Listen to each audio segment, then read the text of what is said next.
Bapak Ibu sekalian semuanya, Shalom saudara sekalian, dan kita adakan perayaan Natal kita. Pada hari ini teks kita diambilkan dari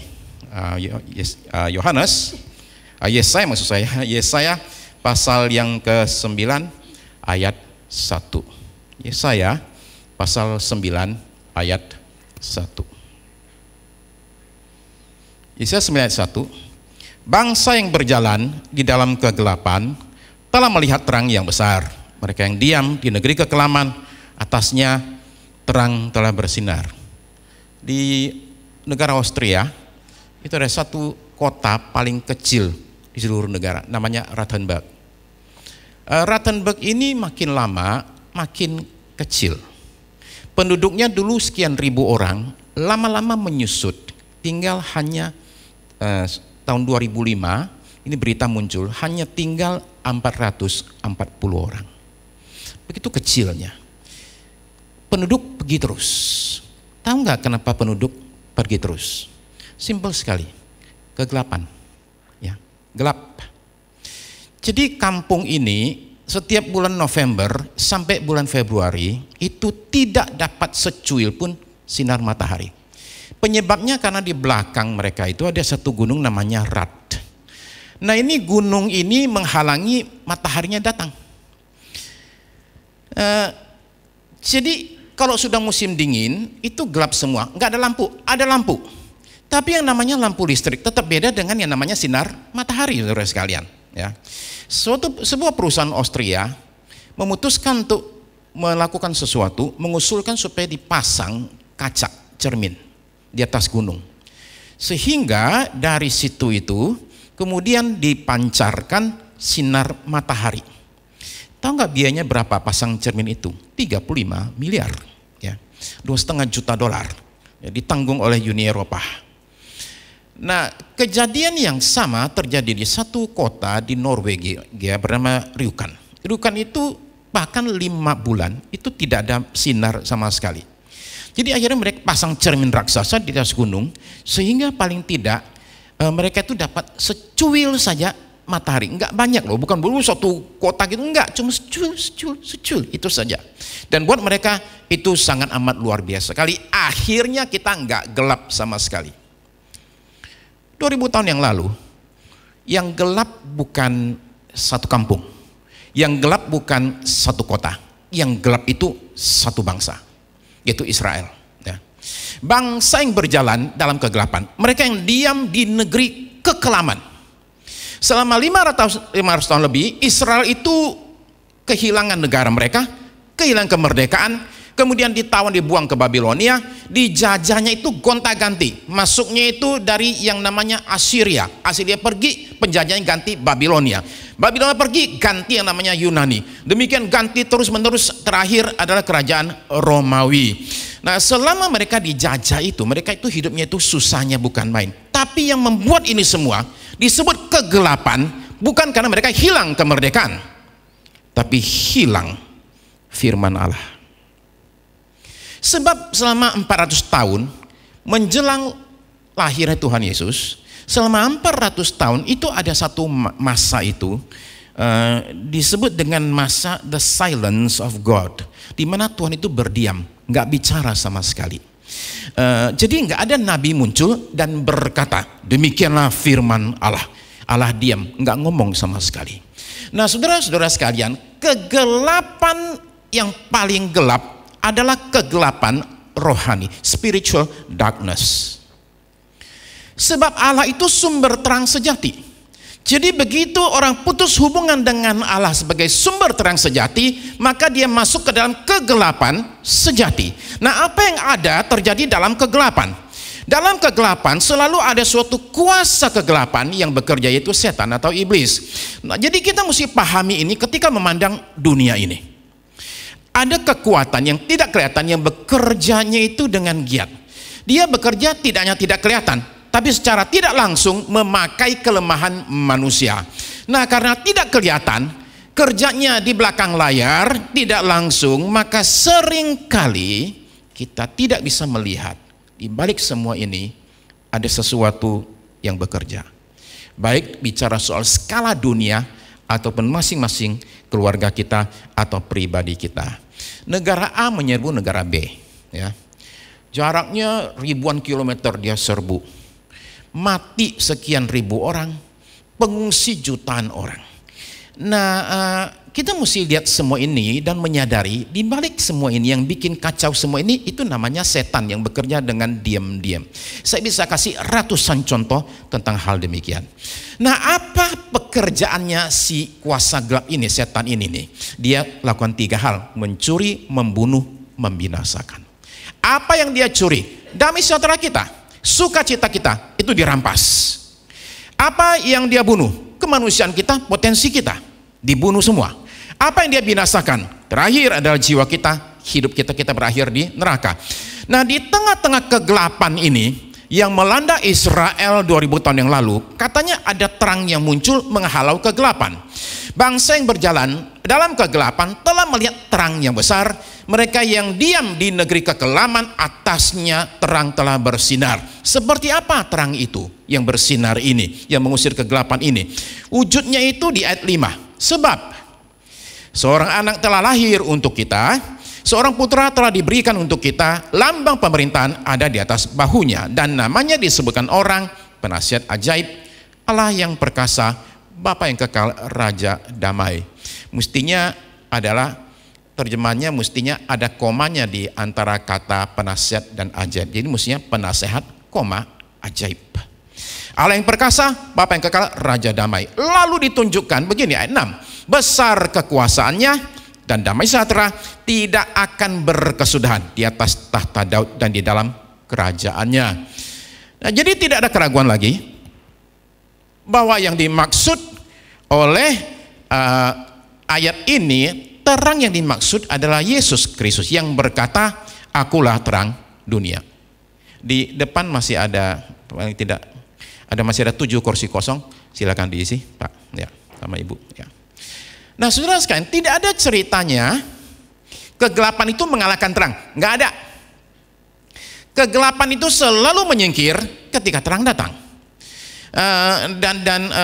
Saudara sekalian, ketika kegelapan sangat gelap, umpama ruangan ini gelap gulita, untuk memberikan terang kita nggak usah banyak-banyak, cukup 1 lilin kecil saja itu sudah mengusir kegelapan. Nah, bersama dengan terang yang datang dalam hidup manusia itu ada kelegaan, ada damai, ada sukacita. Ya. Saudara bisa terasa lah ketika semua gelap, tahu ada yang nyala lampu, yang semua bilang hore, semua jadi senang. Kenapa? Ada terang di tengah-tengah kita. Nah, tapi dampak ini digambarkan dengan indah sekali oleh saya di ayat 2. Engkau telah menimbulkan banyak sorak-sorak dan sukacita yang besar. Mereka telah bersukacita di hadapanmu seperti sukacita di waktu panen, seperti orang bersorak-sorak di waktu membagi-bagi jarahan. Jadi ketika terang itu muncul dalam hidup kita, nomor 1, sukacita besar ya terjadi. Lalu berikutnya ayat 3. Sebab kuk yang menekannya dan gandar yang di atas bahunya serta tongkat si penindas telah kau patahkan seperti pada hari kekalahan Midian. Jadi jelas, ketika terang itu muncul ada kelepasan dari penindasan dan dari penjajahan. Ayat 4. Sebab setiap sepatu tentara yang berderap-derap dan setiap jubah yang berlumuran darah akan menjadi umpan api. Perang akan berhenti. Enggak ada lagi yang namanya perang, saudara sekalian. Pada malam Natal tahun 1914, Perang Dunia Pertama mendekati akhirnya, di tengah-tengah sengitnya perang, itu tentara Jerman ketemu berhadapan sama tentara Inggris di daerah Prancis. Malam itu tanggal 24 Desember. Malam itu nggak tahu kenapa mereka nggak saling tembak, agak diam sebentar, mungkin mau istirahat sebentar. Tahu-tahu dari pihak Jerman sana nyanyi lagu Natal. Sana nyanyi lagu Natal, sini ikut nyanyi. Jadi akhirnya mereka sama-sama saling nyanyi lagu, kemudian naik ke atas dari, maksudnya mereka lagi ngumpet di parit gitu, akhirnya berdiri, keluar dan kemudian salaman. Besoknya mereka sama-sama main bola. Ya. Nah, itu disebut dengan nama Christmas Miracle tahun 1914. Akhirnya saling salam-salaman, kemudian adakan pesta Natal kecil, tukar kado lagi. Bayangkan di tengah-tengah perang. Itu 25 Desember. 26 Desember, dor-doran lagi, bunuh-bunuhan. Oke. Ya, saudara sekalian, begini. Saya cuma tunjukkan ini suatu kemungkinan bahwa musuh sekalipun bisa berdamai ketika terang Kristus hadir. Yesaya menggambarkan masanya Yesus ini dengan kata-kata begini. Katanya singa akan bermain bersama dengan kambing. Saudara pikir itu kambing bisa bertahan berapa lama? Tapi di Thailand, saudara sekalian, ada macan menjadi mamanya dari 3 ekor anak babi. Ketika saya lihat foto ini, saya mengatakan bahwa ini 3 anak babi itu lebih aman sama mama macan ini daripada bersama dengan kita. Karena saya wajah saudara, saya lihat beberapa bilang nyam nyam nyam nyam. Waduh, empuknya. Pikirannya begitu, saya lihat ada beberapa kayak gitu. Oke. Nah, tapi apa yang kita lihat sekarang ini memang itu si babinya mesti dikasih itu ya, baju bulu macan ya, kalau enggak bertahan lama juga saya rasa. Oke. Nah, tapi saya menunjukkan suatu kemungkinan bahwa memang ada kemungkinan macan itu bisa sama anak babi, dan katanya itu anak babi betul-betul mengira ini mama mereka. Ya. Nggak sadar mereka bahayanya. Ya. Nah, saya cuma berikan kemungkinan penggenapan dari apa yang terjadi ketika terang itu dinyatakan dalam hidup manusia. Maksud saya begini, apa yang kita lihat saat ini bukanlah penggenapan sepenuhnya dari hadirnya Yesus. Memang terang dunia sudah datang, miliaran orang dilepaskan dari cengkeraman penguasa kegelapan, dan kabar baik disampaikan di mana-mana. Benar. Tetapi perang masih terjadi, penjajahan masih ada, setan masih terus bekerja. Nah, semua penggenapan sepenuhnya ini baru akan terjadi ketika Yesus datang kembali kali yang kedua. Kita perhatikan hal ini. Nah, ketika dia datang kembali, semua akan dibereskan. Masalah dunia akan beres. Cuma kita nggak tahu kapan nih. Hanya saja tanda-tandanya jelas sekali bahwa ini tidak akan lama lagi. Kuasa gelap ini masih terus bekerja. Sampai saat ini, cuman ya nggak kayak dulu lah ya. Bahkan kadang-kadang di saat sekarang ini kita rayakan Natal ini, saya bertaruh 3 minggu lalu, mungkin semua dari saudara itu nggak pernah mendengar satu huruf Yunani bernama Omikron. Nggak pernah, kita nggak tahu Omikron itu apa sih. Itu abjad Yunani, oke? Nah, sekarang tiap hari kita ngomongnya Omikron. Nah, Omikron ini adalah gambaran tentang kuasa kegelapan yang bekerja di tengah-tengah manusia, di tengah-tengah segala kemajuan teknologi dan medis yang terjadi dengan luar biasa. Kita bersyukur buat itu semua, tapi manusia tetap kalang kabut hadapi yang namanya COVID ini. Varian demi varian itu muncul terus menerus sampai kita bertanya-tanya, ini kapan selesainya ini nih? Habis Omikron apalagi ini? Ya. Nah, yang tidak ada yang lebih bikin capek daripada sesuatu yang nggak ada ujungnya. Ya. Jadi habis yang satu muncul seri berikutnya. Saya pikir kayak seperti drama Korea, oke? Selalu ada aja lanjutannya itu. Ya. Nah, selama hampir 2 tahun kita semua hidup dalam isolasi, dalam kecemasan, dalam ketakutan.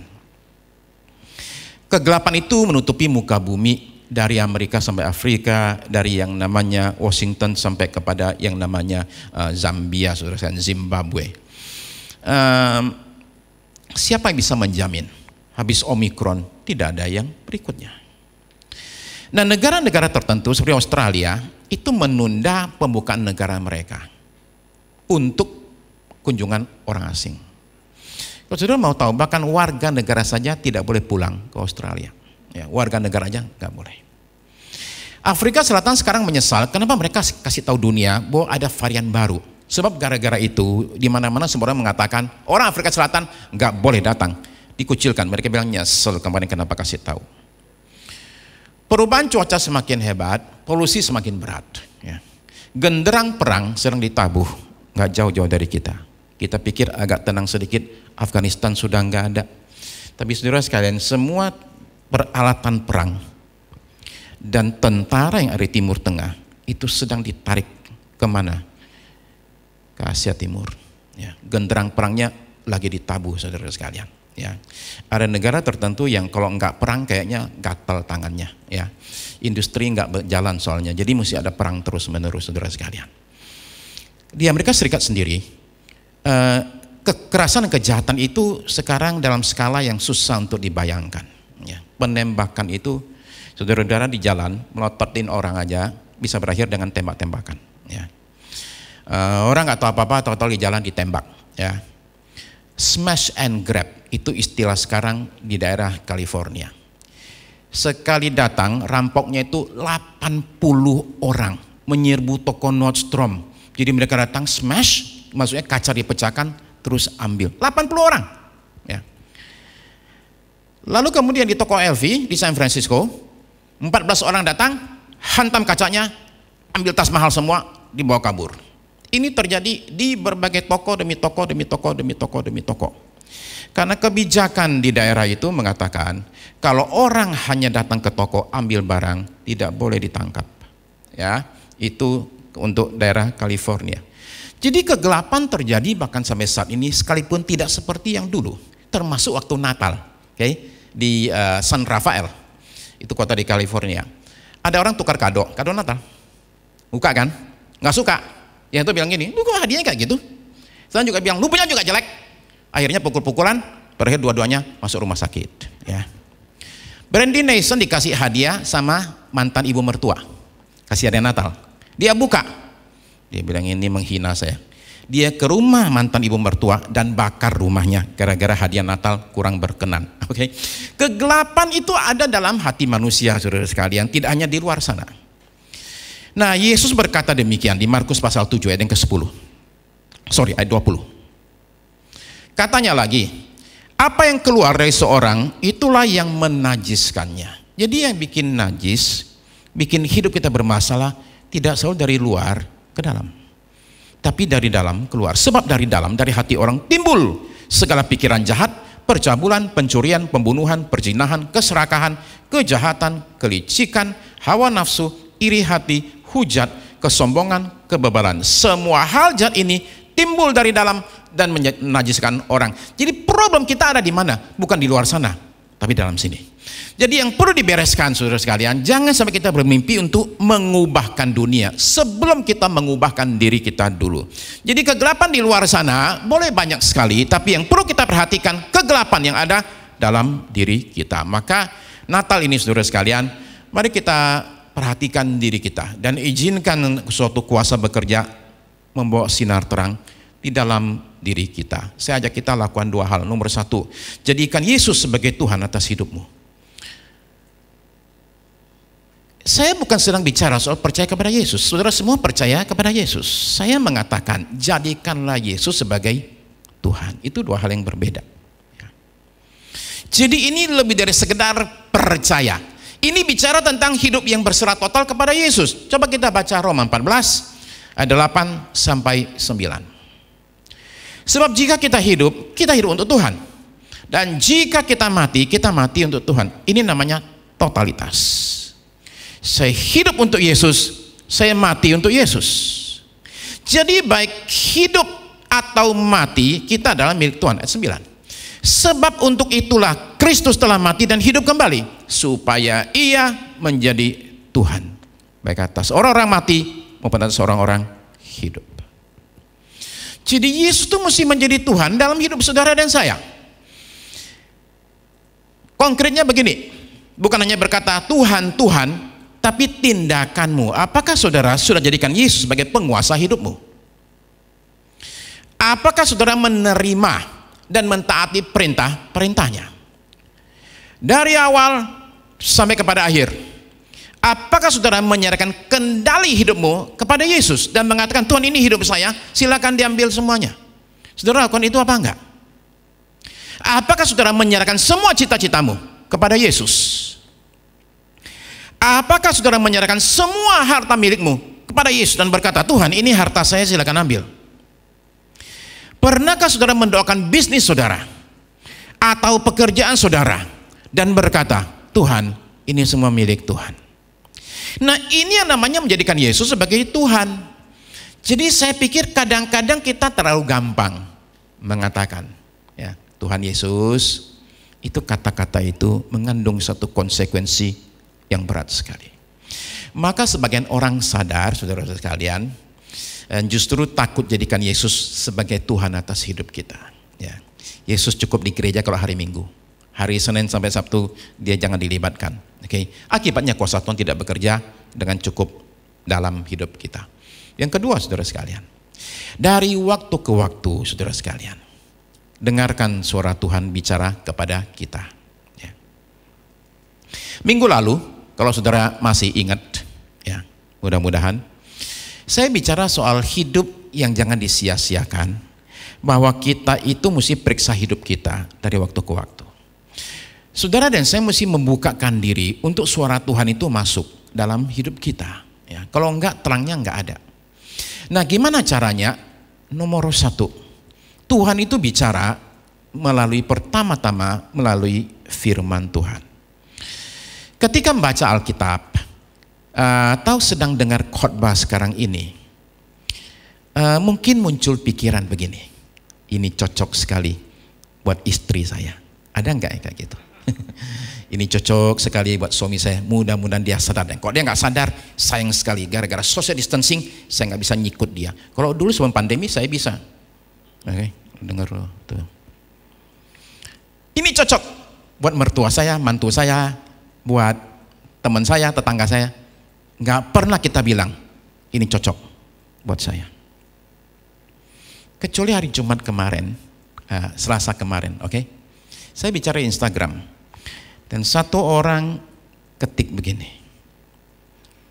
ini semua menampar saya.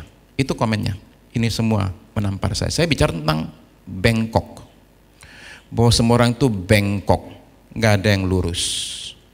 Dan karena kita ini bengkok, kita itu terkadang sering sembunyikan bengkoknya kita, nggak diberesin. Ya, kita lihat orangnya bengkok, kita bilang ih bengkok, kitanya lebih bengkok lagi. Oke. Nah, coba perhatikan Yakobus 1 ayat 23. Yakobus 1 ayat 23. Sebab jika seorang hanya mendengar firman saja dan tidak melakukannya, ia adalah seumpama seorang yang sedang mengamat-ngamati mukanya yang sebenarnya depan cermin. Jadi ada cerminnya, ada cermin. Tapi baru saja ia memandang dirinya, ia sudah pergi atau ia segera lupa bagaimana rupanya. Maksudnya dia nggak bikin sesuatu gitu loh. Jadi cerminnya ini adalah firman katanya. Jadi masalah kita itu apa? Setelah bercermin nggak berbuat apa-apa. Malam menjelang Natal ada pasangan namanya Clay dan Velma di daerah Kentucky. Nyalain lampu beranda, lampu itu beranda atau benar ya? Oke. Ya lampu, pas nyala lampu kaget. Kenapa? Ada benda gede dibungkus plastik di halaman depan.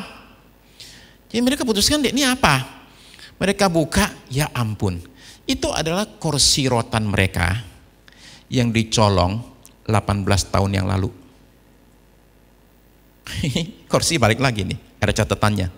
Ini bunyinya. Kepada pemilik kursi, kira-kira 13 sampai 17 tahun lalu, suami saya mencuri kursi rotan ini dari halaman rumah ini. Saya malu dengan kelakuannya dan saya kembalikan kursi ini. Saya sudah lahir baru dan hidup saya berubah. Saya berusaha memperbaiki kesalahan-kesalahan dalam hidup saya, termasuk soal kursi ini. Saya tidak berani berjumpa dengan Anda, mohon Anda maklum, harap ampuni saya. Itu contoh orang bercermin dan lakukan sesuatu. Ya.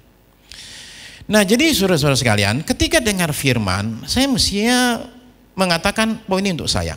Dan tidak hanya itu, saya mestinya ambil tindakan mengubahkan hidup saya.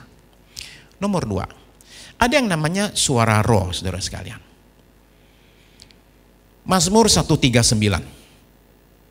Mazmur 139. Untuk pemimpin biduan, Mazmur Daud. Tuhan, Engkau menyelidiki dan mengenal aku.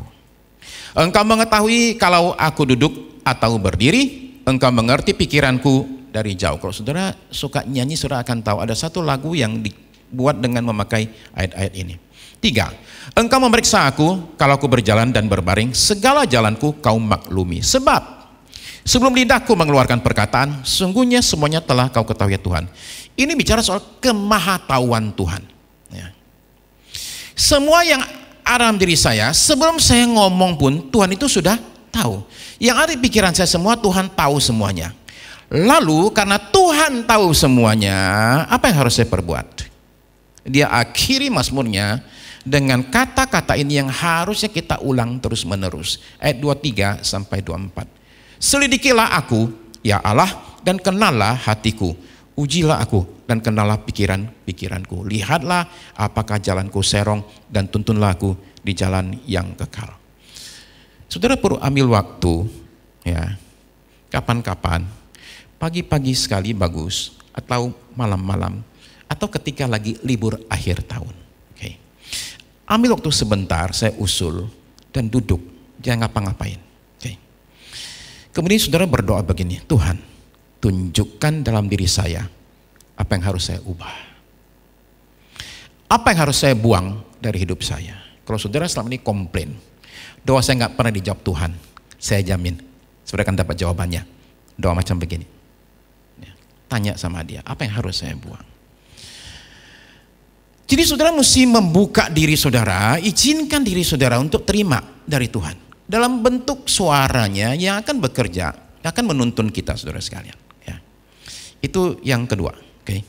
Yang ketiga adalah masalah kehidupan. Kalau saudara hadapi masalah, dan itu bolak-balik muncul terus. Barangkali Tuhan sedang bicara kepada saudara melalui masalah itu.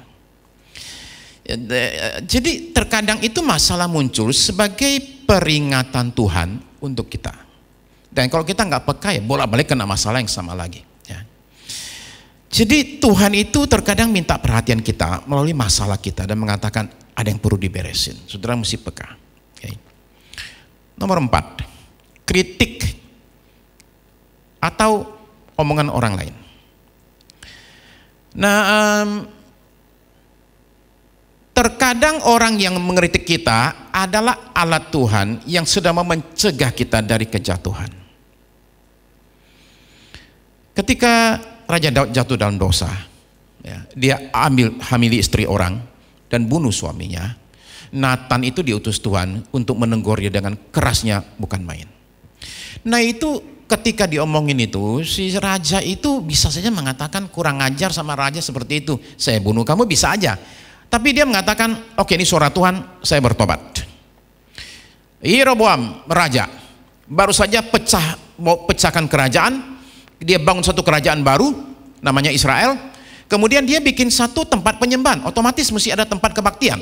Dia bikin tempat yang baru, kemudian dia bakar itu persembahan. Pas sedang mau bakar, mau nyalakan api, muncul satu orang nggak dikenal dan kemudian tegur dia. Nah dia langsung begini tangannya, panggil pengawalnya, tangkap. Begitu suruh tangkap, mendadak tangannya kaku, gak bisa ditarik. Dan dia bilang, ini orang dari Tuhan, dia minta ampun, tolong doakan saya supaya tangan saya jangan kaku begini. Saudara-saudara sekalian, masalah kita adalah seringkali kita ini tidak sadar, ya, bahwa orang-orang tertentu itu Tuhan pakai untuk bicara kepada kita. Nah saya tahu beberapa orang itu kalau ngeritik itu tujuannya jahat, pengen hancurin, pengen jatuhkan. Ada nggak? Ada. Tapi gara-gara itu, jangan sampai gara-gara satu dua orang itu kita jadi kemudian membuang semua kritik yang sebenarnya justru kita perlukan pada momen itu. Saya perlu dengar berita begini, kata-kata begini supaya saya berubah. Kita sering kali hilang berkat gara-gara seperti demikian, ya. Nah saudara terkasih, tadi saya katakan kegelapan hanya bisa dikalahkan oleh namanya cahaya atau terang, ya. Nggak ada ceritanya cahaya kalah dari kegelapan, nggak ada. Begitu cahaya muncul, otomatis kegelapan akan tersingkir, ya. Dari kegelapan muncul kebencian, dari cahaya muncul kasih, dari kegelapan muncul kekerasan, dari cahaya muncul kelembutan, dari kegelapan muncul permusuhan, dari cahaya muncul perdamaian. Jadi saudara sekalian, Yesus itu adalah terang dunia. Dari dia muncullah cahaya yang menerangi kegelapan yang selama ini menguasai hati dan pikiran umat manusia. Gelap total, dia datang dan setiap orang yang ikut Yesus mendapatkan terang tersebut. Dan orang itu tidak berjalan lagi dalam kegelapan. Orang yang keras menjadi lembut. Orang yang penuh permusuhan menjadi pembawa pesan perdamaian. Orang yang penuh kebencian jadi penuh dengan kasih. Orang yang putus asa diberikan pengharapan kekal. Saulus, saudara sekalian, penuh dengan kebencian dan permusuhan terhadap orang Kristen. Tapi suatu hari melihat cahaya terang. Dan ketika cahaya itu muncul, matanya buta di pinggir kota Damaskus. Tapi dia diubahkan melalui perjumpaan tersebut. Dan saudara lihat, namanya berubah jadi Paulus. Dan kemudian dia sampai akhir hidupnya membawa pesan kasih dan perdamaian. Kim Shin-jo, orang Korea Utara, diutus oleh negaranya untuk lakukan satu tugas saja, membunuh Presiden Korea Selatan. Dia ketangkap, masuk penjara. Di penjara jumpa dengan terang abadi, Yesus. Berubah dia sekarang menjadi pembawa terang, jadi hamba Tuhan. Michael Francesi, saudara-saudara sekalian, kepala bagian keuangan mafia New York. Kegelapan hidupnya sirna. Ketika dia jumpa dengan Yesus, dia sekarang berubah menjadi seorang pemberita Injil. Basuki Cahayapurnama, saudara sekalian, terpidana di penjara di Brimob di Jakarta. Dalam penjara dia tulis buku, kumpulin dana 2 miliar. Untuk apa? Kasih ke tempat dia dipenjarakan itu. Saudara sekalian, ada ribuan contoh, jutaan kisah yang bersebut contoh-contoh di atas. Terang dunia, Yesus Kristus anak Allah itu masih terus berkarya menyingkirkan kegelapan dari mana-mana melalui para pengikutnya. Saudara dan saya mesti masuk ke dalam karya Yesus ini. Saya tutup dengan cerita ini, saudara sekalian. Tesco, supermarket di Inggris, itu tahun 2015 membuka lowongan cari pegawai.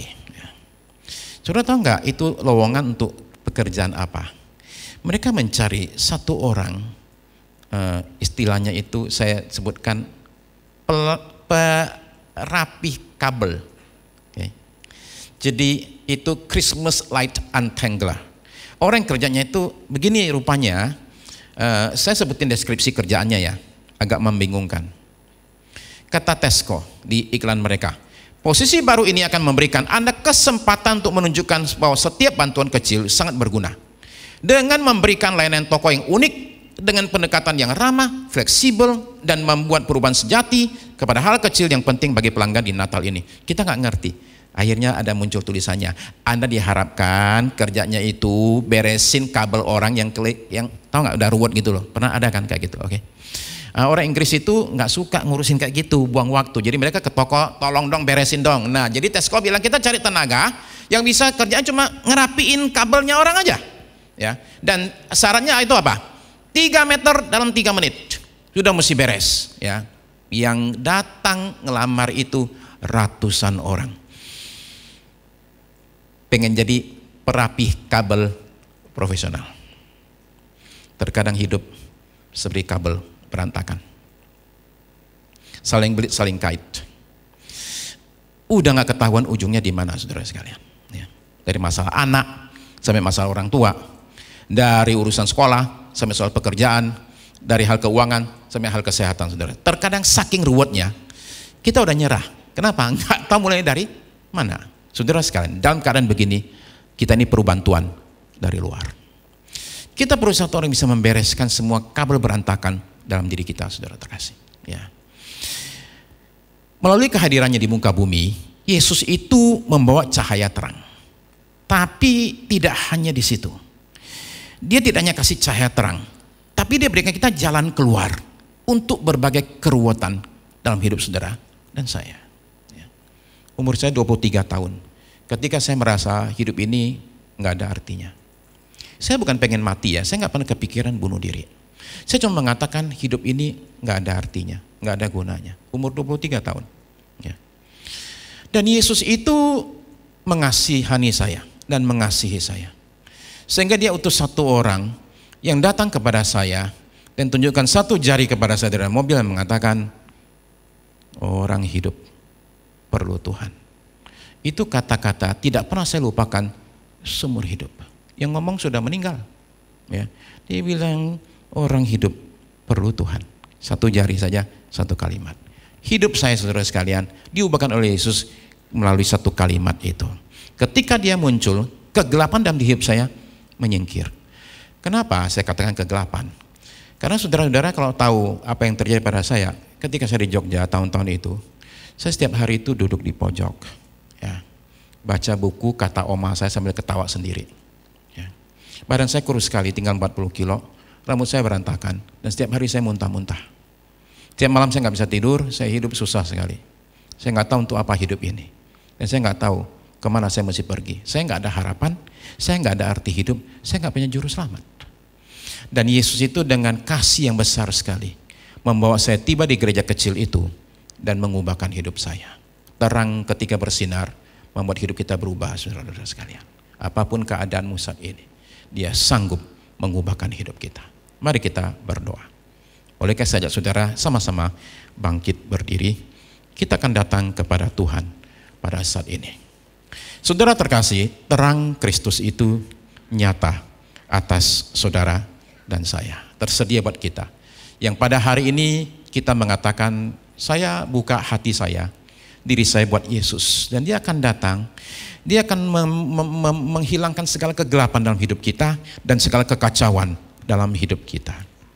Hari ini, para saudara yang ada di sini dan yang sedang ikut ibadah secara streaming online, adakah saudara hari ini merasa perlu menyerahkan hidup kepada Yesus supaya Dia ambil alih hidupmu dan mengubahkan hidupmu? Ketika Dia ambil alih hidupmu, Yesus bukan sedang mau bikin tambah kacau.